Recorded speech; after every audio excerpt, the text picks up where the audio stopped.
bikin aksi untuk lawan perusahaan yang sama. Gue disekap, gue diculik, gue dipukulin.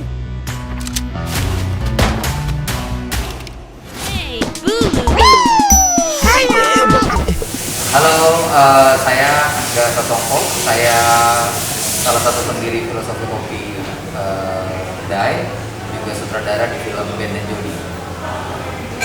Saya Pujeriko, saya juga salah satu pendiri kedai Filosofi Kopi dan sebagai band di film Filosofi Kopi.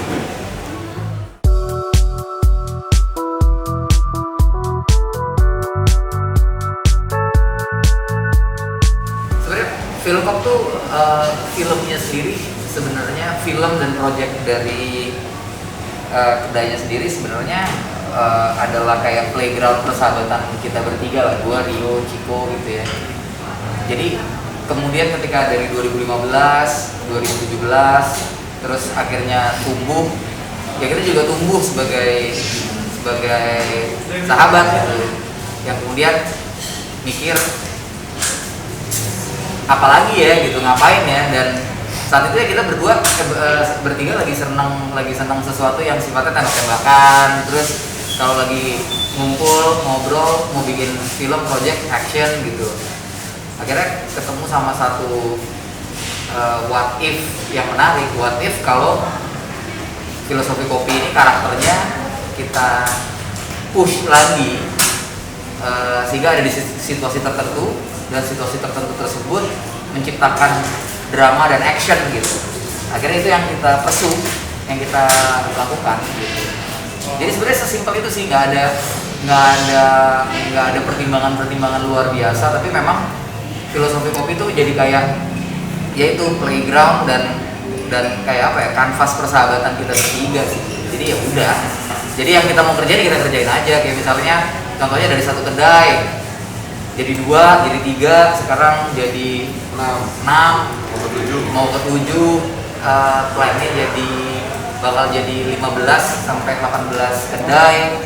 Itu pun bukan berangkat dari kita pengen bikin bisnis yang gede gitu, tapi karena kita melihat kita seru nih gitu, dan mampu. Terus kemudian kita lihat tempat-tempatnya keren, kayak di Post Blok ini juga salah satu dari pendiri Filosofi Kopi, Mas Handoko, produser filmnya juga yang punya project Post Blok, sehingga akhirnya kita bisa ada di sini gitu sih.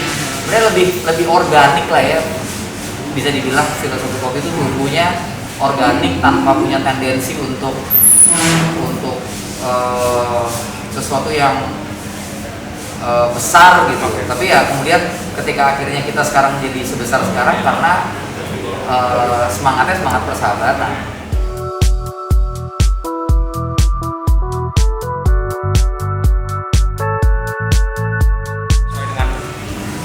Tetap beradaptasi lagi karena menyesuaikan skrip kan, karena di sini ceritanya juga band dalam situasi yang berbeda dari Filosofi Kopi satu yang kedua. Dan Jody ini udah different thing gitu dari Filosofi Kopi. Jadi bagaimana ketika band dan Jody dihadapi dengan situasi tertentu seperti ini, apa yang akan band perbuat? Kita juga tetap harus workshop lagi, harus belajar lagi. Saya mencari logikanya supaya genre shifting ini nggak jadi tiba-tiba, tapi ini lebih situasional. Kita juga berangkat dari kisahnya band yang kita memang udah tanam, kisahnya Jody yang memang udah kita tanam dari film sebelumnya. Kayak misalnya band itu kan memang lahir dari anak petani yang juga aktivis. Ibunya meninggal karena dibunuh oleh konflik lahan. Di film kedua band pulang ke kampungnya jadi petani, memilih untuk bertani, dan Jody ada di Jakarta. Lalu kemudian kita membayangkan apa yang terjadi kalau misalnya ada kejadian yang mirip, karena kan sekarang banyak yang konflik lahan ini terjadi lagi di kampungnya band, dan band kemudian bertindak seperti ayahnya saat itu bertindak gitu. Lalu kemudian dia diculik. Jody yang di Jakarta harusnya membuka Filosofi Kopi konsep baru, menunggu kedatangannya bandnya nggak datang. Terus Jody nyari kan situasinya sangat wajar gitu ya. Iya, iya. Karena memang sudah di planting dari sebelumnya. Dan setelah itu kasus penculikan dan kemudian usaha Jody mencari band ini yang kemudian akhirnya jadi bergulir jadi kisah yang baru, lebih action dan adventure sebenarnya.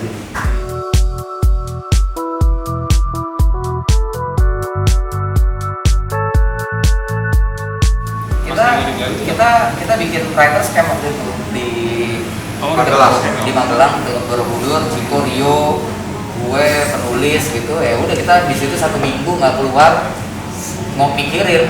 Sebelum kita tulis skrip dan sebelum kita berangkat ke writers camp, kerjaannya kita bertiga main tembak-tembakan Di kantor. Kerjaannya Rio lah, Rio tuh kan kerjanya belanja Rio tuh kerjanya belanja barang-barang aneh gitu kan, terus tiba-tiba dia belanja granat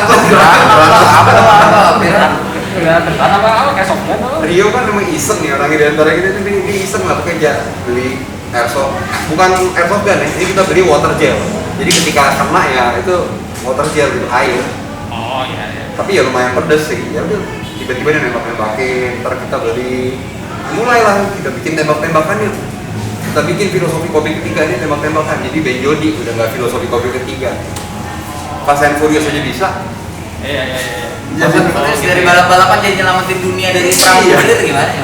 Kita jadi dari tukang kopi tembak-tembakan. Iya.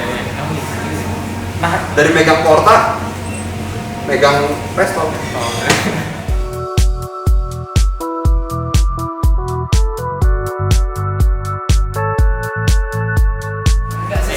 Sebenarnya ini cerita tentang survival. Terus tentunya ada apa namanya aktor-aktor lain atau karakter-karakter lain yang nanti akhirnya kemudian membantu Ben sama Jody, sehingga ya akan ada car chase, ada fighting, ada tembak-tembakan, ada survival sequence gitu, gimana mereka waktu itu terjebak nyasar di hutan gitu. Oh, modelnya.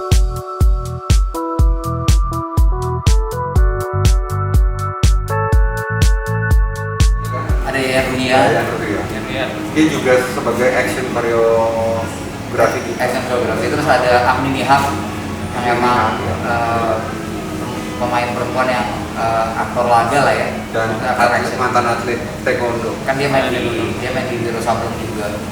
Iya. Reza Gilman. Ada Reza Hilman juga yang main di Wiro Sableng.